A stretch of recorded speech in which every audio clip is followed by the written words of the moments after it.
যে একজন সৎ ব্যবসায়ী, যে ব্যক্তি একজন সৎ ব্যবসায়ী, মাপে কম দেয় না, মজুদদারিতা করে না, দুর্নীতি কালোবাজারি করে না, আমানতের খেয়ানত করে না, মানুষকে ঠকায় না, এই ব্যক্তি ইনশাআল্লাহ তাআলা কিয়ামতের দিন নবীগণ, সিদ্দিকগণ, শহীদগণের সাথে হাসর করবে ইনশাআল্লাহ।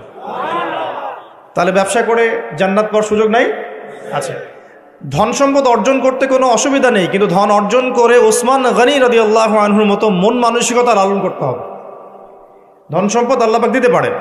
যখন আপনি ব্যবসা করবেন, হালাল ব্যবসা করবেন, মাপে কম দিবেন না, পণ্য মজুত করবেন না, ইচ্ছাকৃতভাবে মার্কেটের মধ্যে কৃত্রিম সংকট তৈরি করবেন না। নবী সাল্লাল্লাহু আলাইহি ওয়াসাল্লাম মার্কেটে গেলেন, পণ্য রাখা আছে মদিনার বাজারে, তিনি হাত ঢুকিয়ে দিলেন, দেখলেন ভিতরের অংশটা ভেজা। ওলামায়ে কেরাম যারা আছেন তারা এই হাদিসগুলো জানেন, ভেতরের অংশটা ভেজা।